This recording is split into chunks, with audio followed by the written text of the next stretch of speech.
भी बॉर्डर के ऊपर जरूरत पड़ेगी, ये वीर गुर्जर कौम बॉर्डर के सामने खड़ी है। लेकिन आपको शिक्षा के तरफ ध्यान पड़ेगा।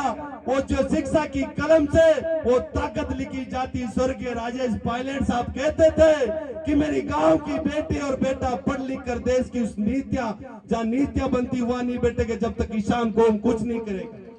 तो अपन को उस नीतियां के ऊपर ताकत बनानी है, उस कलम में वो ताकत रहनी है। अभी धनराज जी भी चुनाव लड़े, अगर ये कौम का हीरा उस राजस्थान की बड़ी पंचायत में होता तो ये भी समाज के प्रति कुछ करने की ताकत रखता है। लेकिन मैंने कौम के सरदार हूं, इस नौजवान और इस कौम के सरदार के ऊपर कभी आंच आए तो पीछे मत हटना। ये मत सोचना कि गुलाबपुरा वाले गुजर हो जाएंगे। आप सब लोग तो गाड़ी घोड़ा बैलगाड़ी के साथ चल पड़ना, ये समाज का बहुत बड़ा नाम करेगा।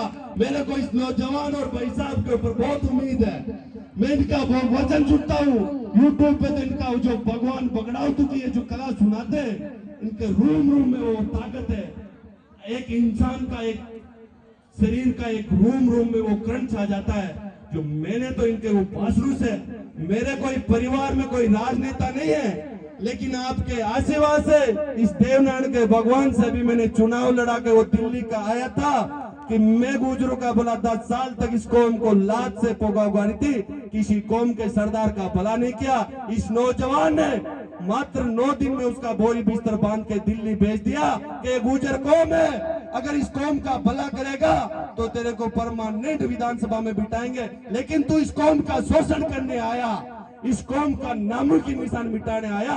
मैं उसको कहा था एक राजेश पायलट भवन बना दे, मेरे कौम के नौजवान बच्ची बेटा पढ़ लेगी। लेकिन उसने बोला कि ये कौम को मैं पढ़ा लूंगा तो मेरा कौन होगा। मैं को तेरा वो हाल करूंगा। इस बगड़ाउतू की धरती पे है 12 साल की काया 12 साल की माया, अगर प्रेम से खाएगा तो जिंदगी भर गुजर जाएगी। लेकिन तुम इस कौम का अपमान किया था।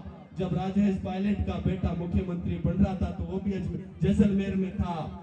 एक गुजर परिवार के पगड़ी के लात मारना कोई नामुमकिन बात है? आप सब लोग बता दो, वो कोई गुजर कौम का हो सकता है क्या?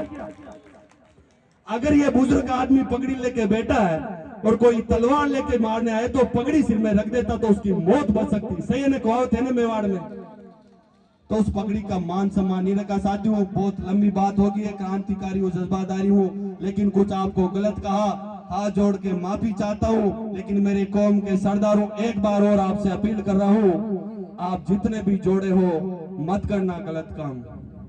इस बेटी का बेचना का सौदा मत करो। और मेरे बुजुर्ग पटेल हो जो झगड़ा तोड़ते, उनसे भी मैं कहता हूँ कि आप झगड़ा तोड़ना बंद कर दो और इस समाज को, बेटी को पढ़ाना लिखाना चालू कर दो। यही बेटी आपकी कलेक्टर बन के आएगी।